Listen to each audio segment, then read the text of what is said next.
This is a video about how people who use steroids stay healthy and reduce the harms of their use. It's based on my last few years of research amongst enhanced bodybuilders. My name's Maya Underwood. I'm an anthropologist, just means I study culture.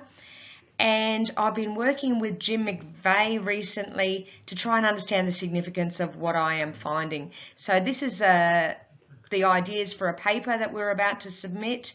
We want your feedback. We want to know what are the most common practices of harm reduction amongst steroid users. Have we got anything wrong? So please have a listen and let us know what you think. If we're going to reduce drug harms, it's really vital that professionals, the people that are trying to reduce harm, like the policymakers, researchers, healthcare providers, that they actually engage with drug consumers. Yet when it comes to anabolic-androgenic steroids, there's this divide between the professional and consumer perspectives on harm reduction. Professionals have dismissed AAS use, they've criminalised and pathologized and even demonized AAS consumers, and this has resulted in a lot of mistrust of professionals by consumers. So as a result of this, there's two really quite separate discussions of AAS harm reduction. There's the professional perspective and the consumer perspective. So in an attempt to reduce this divide between these two perspectives, what we want to do is bring the consumer perspective to a professional audience via this paper that we're going to publish. Specifically, in this paper, we describe the results of my online ethnographic research into the AAS harm reduction practices of enhanced recreational bodybuilders. So what we're hoping is that we can build one unified discourse on harm reduction that is evidence-based and that is culturally appropriate. One of the major problems with the professional discourse on steroids is that it's based in mistrust and dismissiveness. For most of the history of anabolic-androgenic steroids, both the British Association of Sports Medicine and the American College of Sports Medicine have denied the physiological benefits of anabolic-androgenic steroids and called them things like fool's gold. Claims that steroids were not effective were made as late as the year 2000, despite the fact that consumers knew they were effective for decades before that. For example, Dan Duchesne's Anabolic Underground Steroid Handbook. Professionals have gradually accepted that these drugs are efficient ways of building muscle, but the benefits of these drugs have remained underexplored, and instead the professional discourse has focused on the harms of these drugs.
So we have prevention campaigns that are focused on the physical, psychological and societal harms caused by anabolic-androgenic steroids, despite the fact that evidence for these harms is scant and it's often limited to theoretical and observational animal work.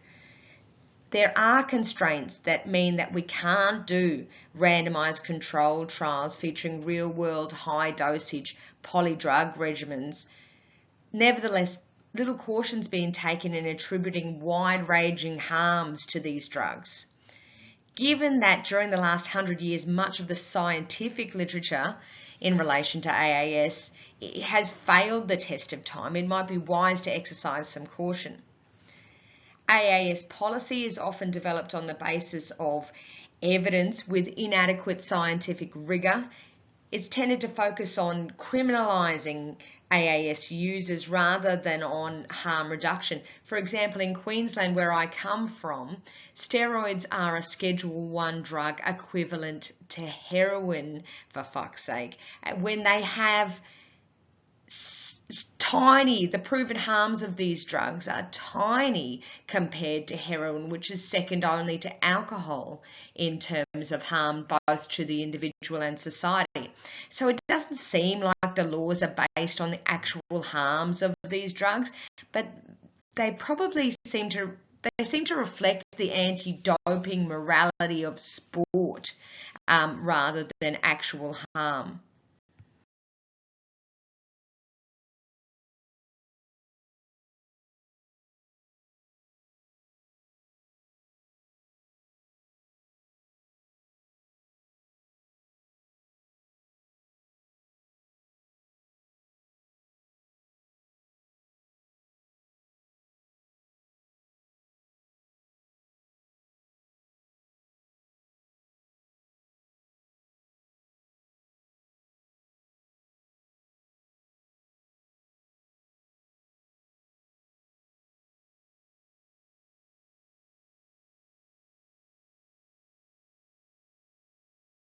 The professional perspective has even demonised AAS consumers. Academics were responsible for spreading and perpetuating rumours that Nazis used AAS during World War II. These rumours first appeared in the 70s and were repeated despite a lack of evidence. So this created an association firstly with Nazi Germany in the 1940s and subsequently with the Communist Eastern Bloc that contributed to the really bad press surrounding anabolic steroids and by default those who use them. As Baker said, what better way to demonise steroids than to link them to evil Nazi doctors? And the final problem that I wanted to discuss with relation to the professional perspective on AAS is that it's based in psychoactive drug harm reduction. So they've followed the same themes that they have that apply to psychoactive drugs, and they've tried to apply them to steroids when they don't really fit that well. So because psychoactive drugs, there is an increased risk of blood-borne virus, and you can die instantly, these have been the focus of those drug harm reduction campaigns. But these foci don't really sit well when it comes to steroids. There is very little needle sharing and immediate death is impossible. So it's hardly surprising, given all of these problems with the professional perspective on AAS, that there is a long-standing divide between consumers of AAS and the professionals who deal with them. AAS consumers frequently state that they are misunderstood and that the professional discourse on AAS is typically shallow and ill-informed. As a result, there are two largely separate discussions about AAS harm reduction: the professional discourse and the consumer discourse. AAS consumers have developed their own harm reduction strategies apart from mainstream health services, which they discuss with each other in their communities, particularly online. So this video is based on my ethnographic research. That just means I've conducted participant observation with bodybuilders, so I observe them and I also participate in their communities online. I've focused on recreational rather than competitive bodybuilders, And I have discussed steroid use with hundreds of users. I've observed interactions between thousands of users. But I've spoken to a group of key cultural consultants, key participants that I had really in-depth discussions with, and that was 34 enhanced recreational bodybuilders, average age of 32 years, from Australia, the US, the UK, Canada, Germany, and India. So the practices and experiences I'm describing in this paper were observed amongst not only those 34 key cultural consultants, but they were observed amongst many other members of these communities. These are practices that are discussed commonly online. And so I've got all of this data from interviews, from watching and observing online discussions, from YouTube videos, etc. And I've put it all together and analysed it. So what I'm hoping is this video will allow you to see what I'm getting at and to give me feedback to make sure that I am representing steroid users as accurately as possible. So what follows are those common practices. I've tried to highlight when there are disagreements about a practice so that we can get a sort of an overall view of what the community advocates in terms of harm reduction. So I found that there were numerous ways that people who use steroids reduce the harms of their use. They monitor their health, they practice their steroid use in certain ways, and they perform harm reduction through supplementation, polypharmacy, which just means using numerous drugs, and bloodletting. But first, why do bodybuilders come up with their own harm reduction practices? Because they don't get enough support. Now, while some participants were fortunate enough to find a healthcare professional that would help them monitor their health and maintain their health, most participants had received no support from healthcare providers. So some of them said they would have gotten better harm reduction support if they used heroin rather than steroids. There are a few reasons why people who use steroids don't get enough support. Firstly, they're scared that if they disclose their steroid use, that they will suffer legal consequences or there'll be consequences for their health insurance. People who use steroids also have a perception that healthcare providers lack sufficient knowledge with regards to steroids. And indeed, many frontline health workers do feel they have inadequate knowledge of steroids. As Jack said, your average moderately informed steroid user knows more than most GPs about how to minimise side effects, the pharmacology of the drugs, and so on.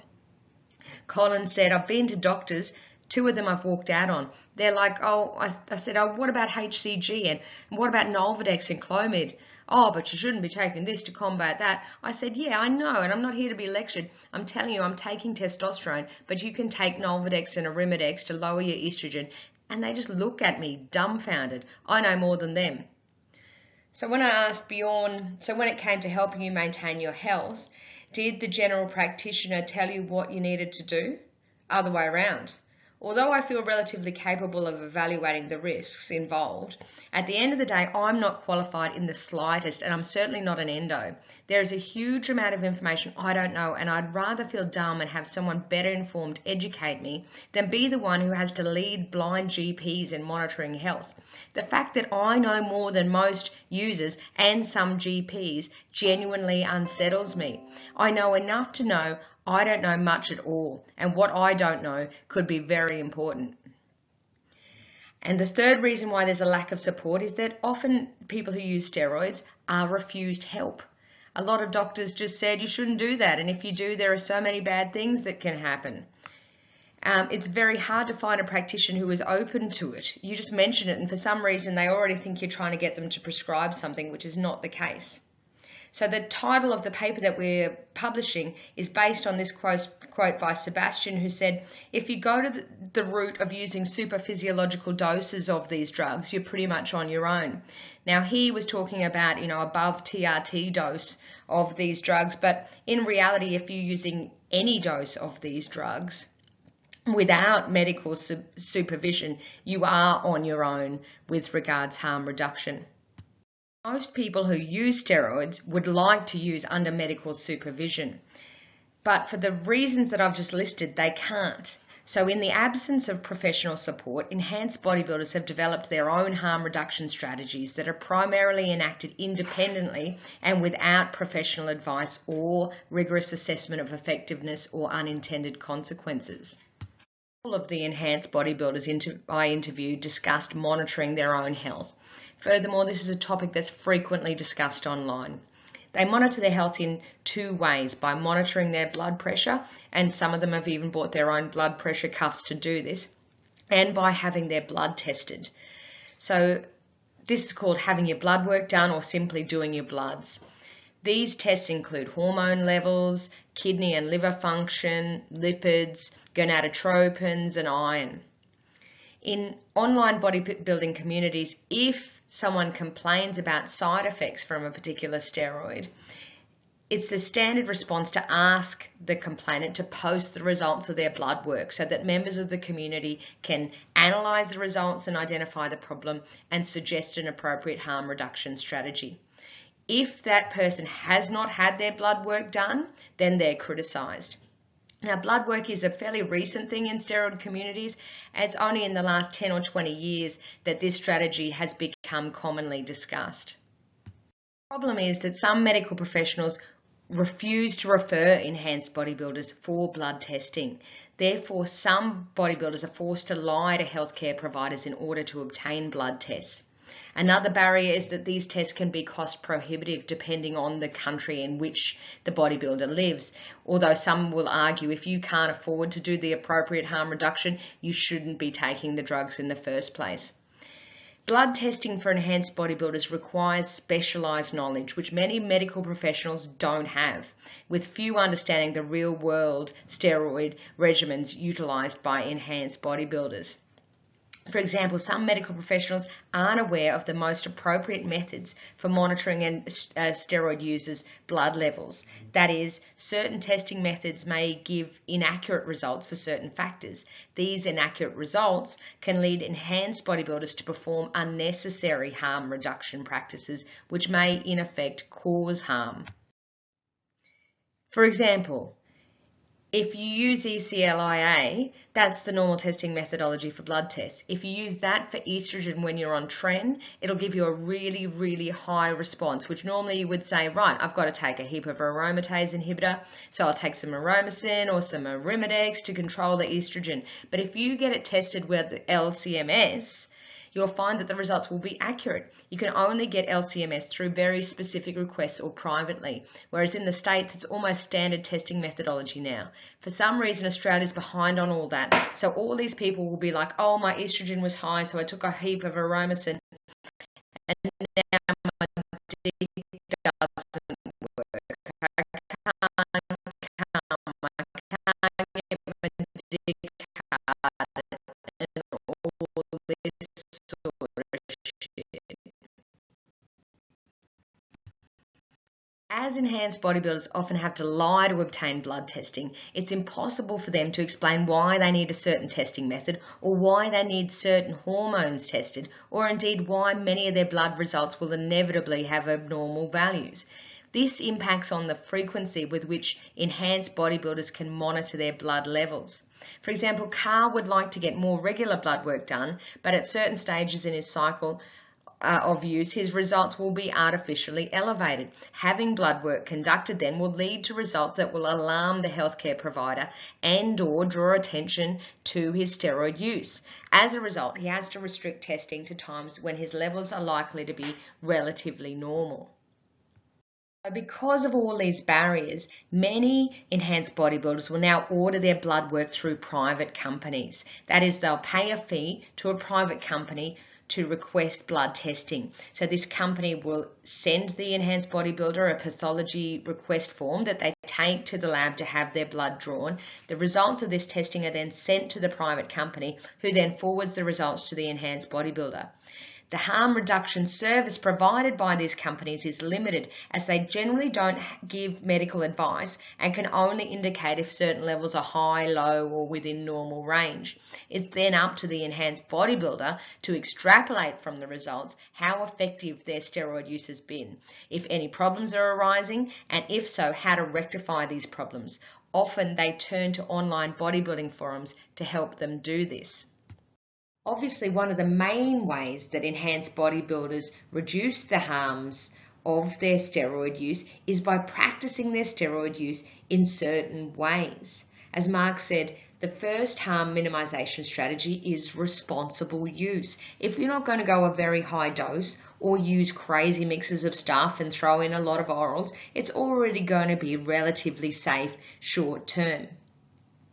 Now, the health monitoring practices, particularly the blood work that I've just described, inform the way that steroids are practiced. For example, blood test results can inform a reduction in dose, a change of compound, an increase in the use of ancillary drugs, or the delaying or complete stopping of steroid use.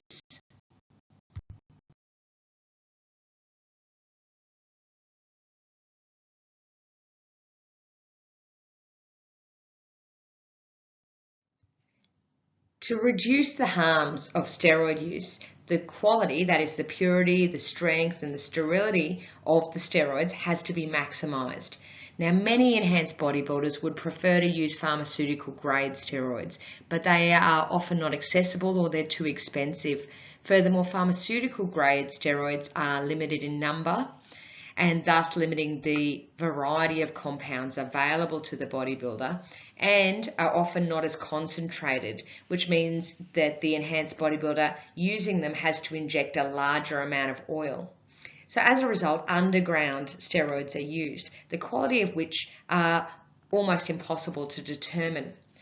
But there are some things that enhanced bodybuilders do to judge the quality. There are simple and easily observable factors such as the colour of the oil or the packaging of the compound. They might compare it to Llewellyn's Anabolics photo library. They might read reviews of particular steroids and particular steroid labs online. They might circulate blood test results to establish that the quality of a particular underground steroid.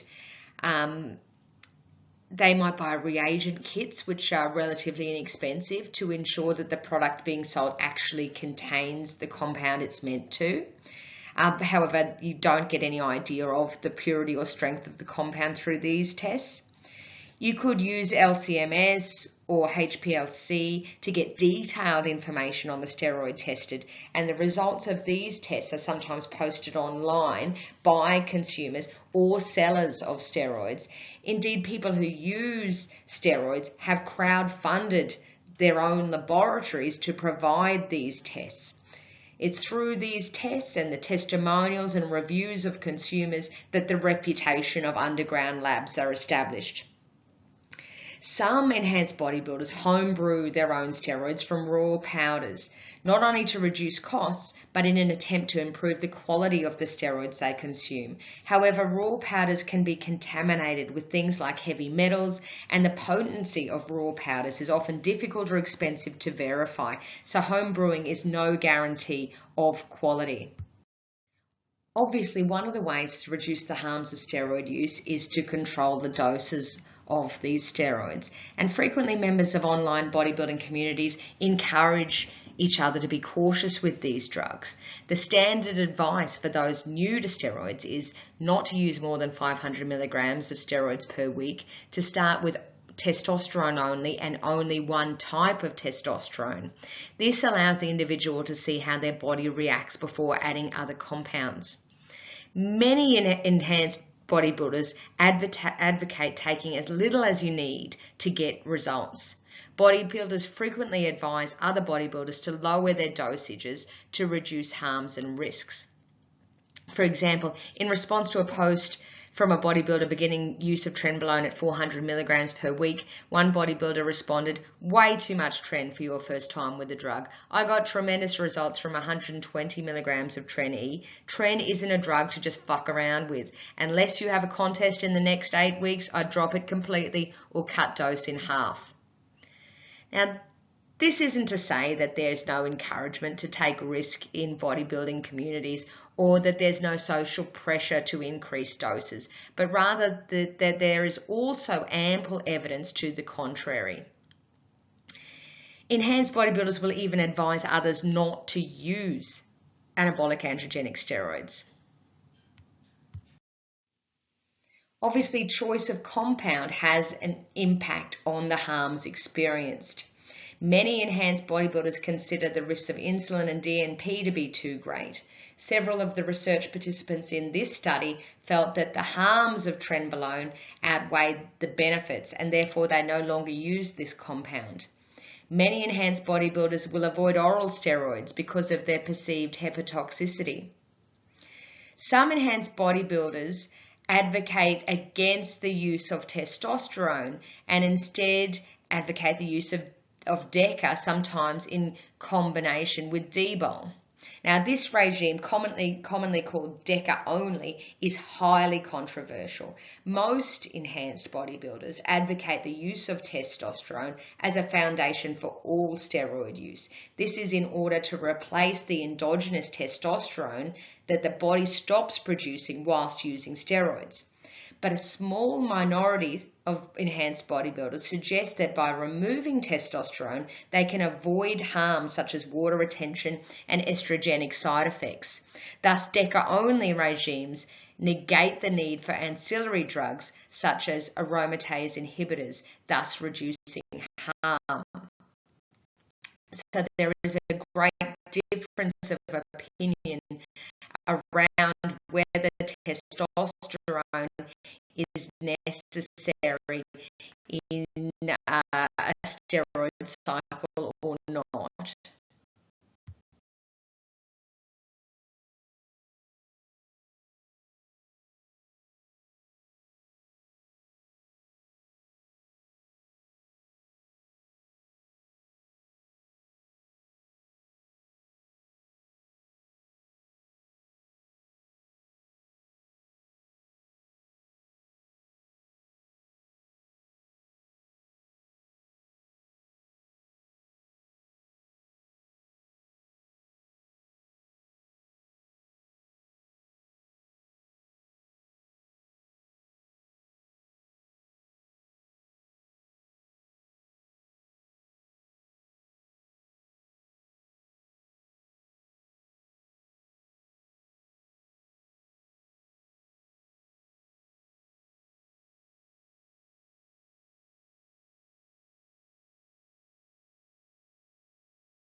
The ways that steroids are used also obviously have an impact on the harms of use.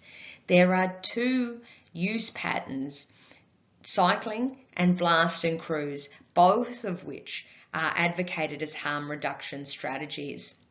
So cycling is the traditional way of using steroids. It alternates an on-cycle period, typically of 6 to 12 weeks, during which the steroids are used, with a similar length of off-cycle period during which steroids are not used, and the individual performs post-cycle therapies, or PCT, to restore the body's natural production of testosterone. Many suggest having blood work performed prior to, during and after a cycle to understand the impact the cycle is having and when your natural production of testosterone has returned. The logic behind cycling is that it gives the body a break from steroids and thus reduces the harms. While for most of history this logic has not been proven and thus has been purely bro science, research has begun to suggest that cycling may reduce the harms of AAS use, but we really don't know a huge amount about this as yet. However, cycling off typically results in the loss of at least some of the muscular gains made whilst on cycle, and some suggest that harm reduction is also about maximising benefits as well as reducing harms. Blast and cruise is also advocated as a harm reduction strategy. It began in approximately the 1990s and has gained in popularity since the turn of the century. In blast and cruise, there is a blast phase during which higher doses of steroids are used, and that's alternated with a cruise phase in which lower doses are used. Cruising is said to result in less loss of muscular gains than cycling off completely. Cruise doses are often termed physiological doses or TRT doses, testosterone replacement therapy doses, as they're said to mimic the body's natural production of testosterone. However, cruise doses typically range from 150 to 250 milligrams per week, so are actually higher than natural production. The lengths of blasts and cruise are very subjective and depend on numerous factors. Ideally, blasts are of a similar length to a cycle, 6 to 12 weeks, and cruises allow the body long enough to recover, at least 4 weeks. Blood work often informs the timing and duration of blasts and cruises. While ideally health markers determine timing in this use pattern, body goals may be prioritised over health, and blasts may be extended because of the mood-enhancing effects of high testosterone. Some individuals may blast for a year or more, and these extended blasts are often called permablasts. Bodybuilders often use lots of supplements to reduce the harms of their use, and I've listed some of the more popular ones on the slide. Viagra and Cialis and aspirin are used sometimes daily for sex drive and blood pressure. Kaba and Prami are used to reduce prolactin. Now, there are debates in bodybuilding circles over whether to use these drugs to prevent prolactin problems or only if blood work indicates they are needed. Furthermore, some suggest that the very foundation of the use of these drugs, the belief that steroids, particularly Tren and Deca, increase prolactin, is incorrect. So some would say that these drugs are not necessary at all. PCT drugs, or post-cycle therapy drugs, are used to restore natural testosterone production and fertility and to address testicular atrophy after a cycle of steroids. Some enhanced bodybuilders suggest that these drugs actually can result in harm because they're being used unnecessarily, and there is debate over whether to use them as a preventative or only if it is indicated by blood work or only if you are trying to conceive. Freezing sperm is another way that enhanced bodybuilders ensure that their steroid use doesn't prevent them from successfully reproducing in the future. AIs, or aromatase inhibitors, primarily aromasin and arimidex and letrozole, are used to control estrogen and indirectly prolactin, according to some, during steroid use. There is debate over whether these should be used to prevent estrogenic side effects or only if blood work indicates a need. Harm reduction advice given by bodybuilders with regards to polypharmacy can be inconsistent, and there are numerous matters of debate which I've attempted to highlight. Some believe that bodybuilders often overdo their harm reduction efforts. As Mark said, they get scared into thinking that these things are common, and then they start using products that they shouldn't be. Some enhanced bodybuilders will reduce the harms of their steroid use by eating clean and avoiding alcohol and other recreational drugs. So by reducing potential harms in other areas of their lives, they maximize the capacity of their bodies to cope with their steroid use. Some bodybuilders will also add or increase their cardio exercise to counter the impact of certain compounds, particularly tren. The letting of blood is an important harm reduction practice among some enhanced bodybuilders, as it reduces hematocrit, high levels of which can result in death. There are several ways that blood is let, including self-phlebotomy and donating blood. Donating blood is obviously less risky for the enhanced bodybuilder than self-phlebotomy because blood is being let in a safe and controlled environment and under medical supervision.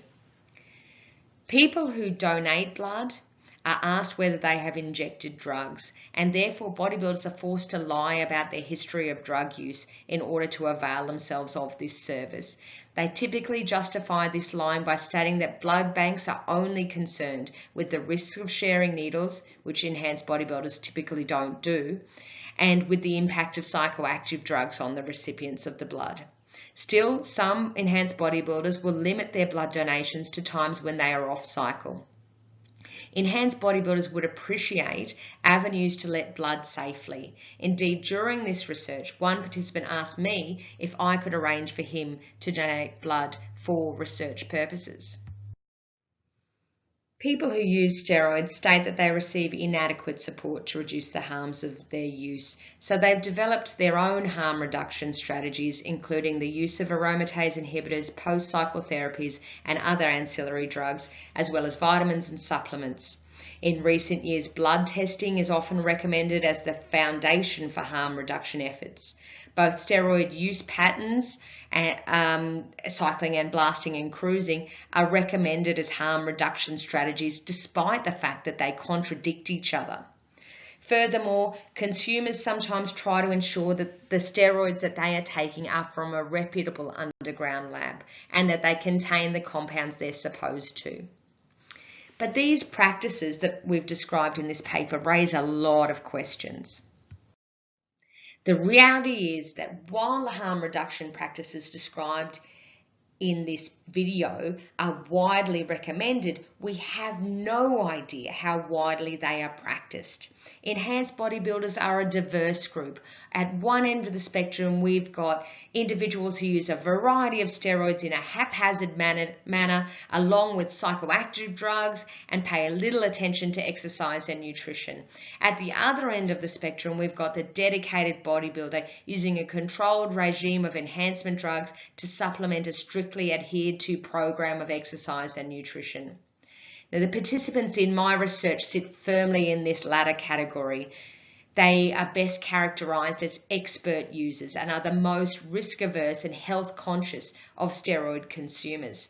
Now, while these expert users are very vocal in online bodybuilding communities, they may actually be the minority of steroid consumers. The harm reduction practices described in this video may be the ideal within steroid communities, but there is often a difference between ideals and reality. Some who subscribe to these ideal practices may not always practice them because of time or financial constraints or because of complacency. We suggest quantitative research to gauge the prevalence of these practices. The other reality is that we don't know if these practices actually work.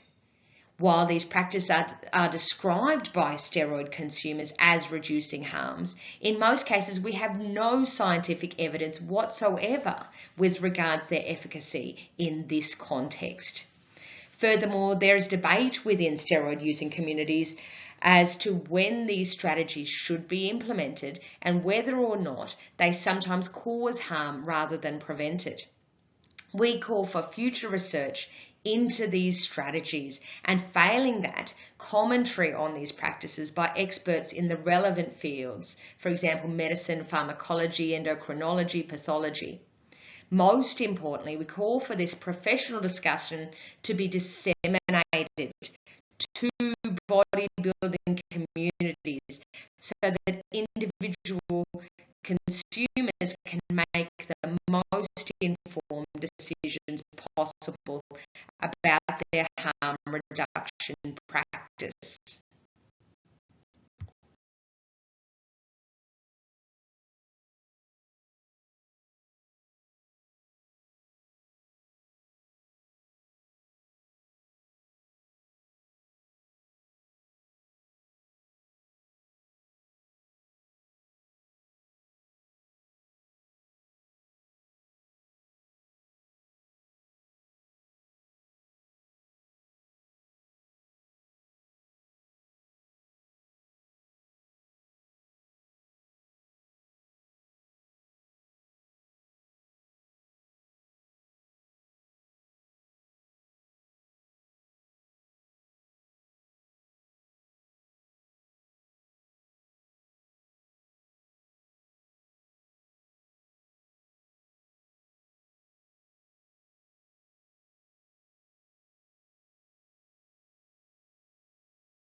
Health monitoring, incorporating regular blood tests conducted by health practitioners with specialist knowledge of enhancement drugs, is the ideal.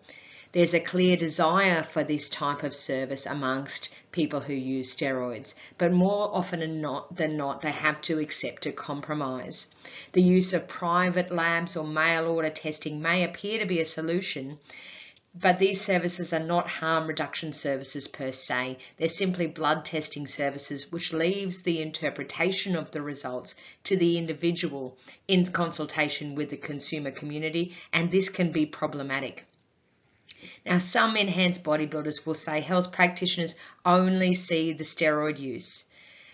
But when enhanced bodybuilders use private labs, there's the risk of the same thing happening. Without the full medical history and experience of a practitioner, all results, abnormal or otherwise, could be attributed to the use of steroids, missing confounding factors and potentially missing indications of underlying illness or disease. Blood test results may be particularly difficult for even a professional to decipher, especially given the fact that most steroid consumers consume multiple enhancement drugs, and then also many ancillary drugs and supplements.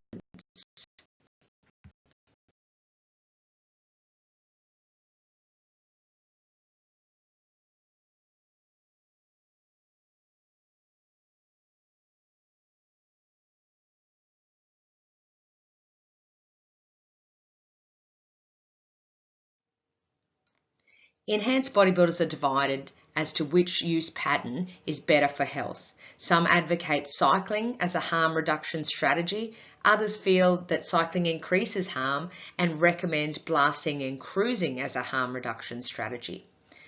Now, cycling is the traditional way that steroids have been used for decades, and there is some evidence emerging to suggest that it may reduce the harms of use. So harm reduction workers tend to endorse and advocate this use pattern.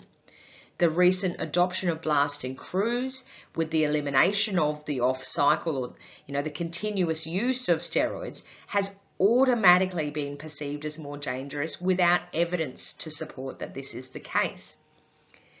Now, blast and cruise has been described as a harm reduction approach, negating the need for post-cycle therapy, but it is in effect continuous use of steroids and therefore can impair a return to normal gonadal function. Furthermore, the nuanced approach of tapering doses dependent on blood work requires a level of clinical experience and expertise that is simply not available to most enhanced bodybuilders.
We know that aromatase inhibitors can be used in certain contexts to reduce harm, for example, in breast cancer or the treatment of gynecomastia. But we know nothing about their use to counter or prevent the side effects of aromatization of testosterone among enhanced bodybuilders. While in theory, AI use may seem the logical option, we know little about the potential dangers of this strategy.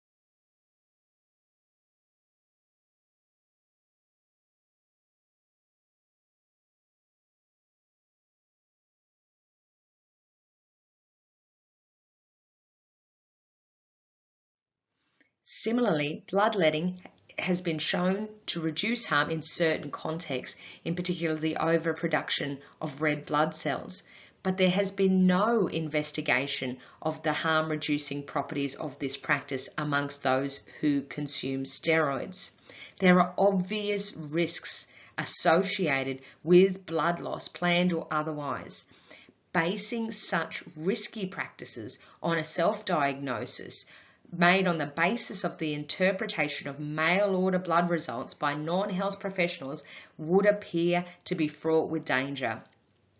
Obviously, risks are worse if an enhanced bodybuilder is letting blood in the absence of any clinical supervision.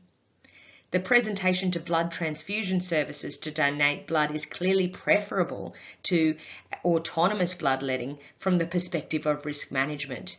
However, what risks does this pose for those receiving the blood so donated?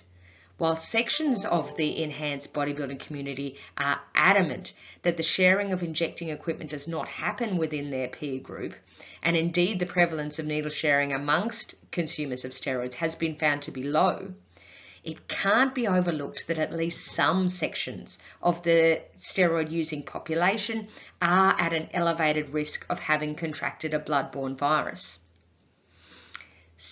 People who consume steroids are not a homogeneous group, and the enhanced bodybuilders described in this paper, being at the more risk-averse and health-conscious end of the spectrum, may be at no higher risk of being HIV or hepatitis positive than the general population. However, by virtue of their status and influence on other groups of steroid consumers, some of whom have elevated risks of transmitting blood-borne viruses, advocating the withholding of significant information to blood transfusion services is a significant public health concern. In failing to provide sufficient harm reduction support, we may be creating additional harms that potentially extend beyond the steroid-using community.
There are a couple of really big elephants in the room here, and they are prohibition and anabolic-androgenic steroid quality.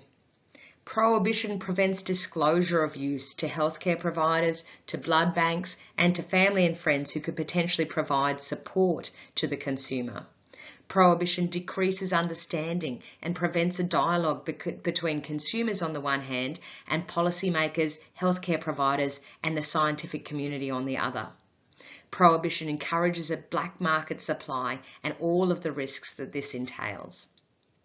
Prohibitionist drug policies need to be questioned as to their role in producing the drug harms they seek to ameliorate.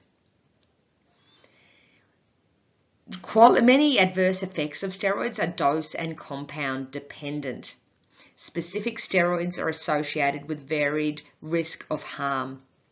Therefore, knowledge of any product's active ingredients and strength are central to the principles of harm reduction. At present, to varying degrees globally, this is unknown. In the case of anabolic-androgenic steroids, there is a limited range of products licensed and produced globally by legitimate pharmaceutical labs. These are in high demand and over the last 2 decades, particularly in the UK, have become increasingly difficult to obtain. Counterfeit medications have filled the market alongside products from illicit or underground labs. These products include substances that have never been licensed, licensed drugs at high-strength doses, and combination products that have never been through formal trials.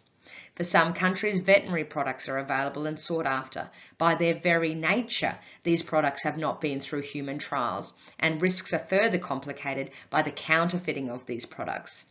Therefore, while substances and doses may be selected to minimise the negative impact on health, the consumer can never be certain as to the drug combination or strength that is being consumed. Basic assessment of the product may indicate gross contamination or foreign particles or poor quality. However, most steroid consumers knowingly consume products that they know have not been manufactured under legitimate lab conditions, and therefore there will always be a confounding factor when selecting a safer drug regime.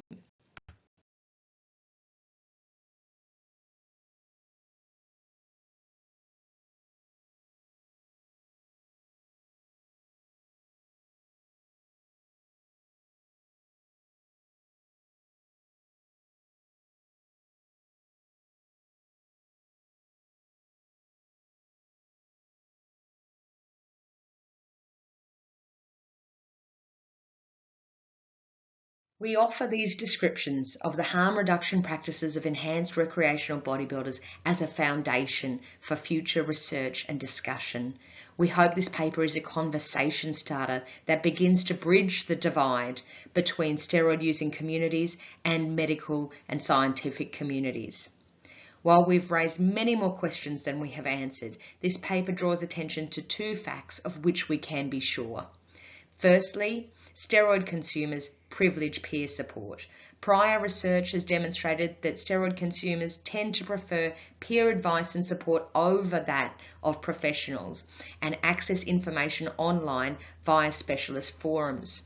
To reduce harm, we can reduce the divide between consumers and professionals and improve the quality of information peers provide each other. We hope this paper and this video describing this paper has gone some way towards achieving both of these goals.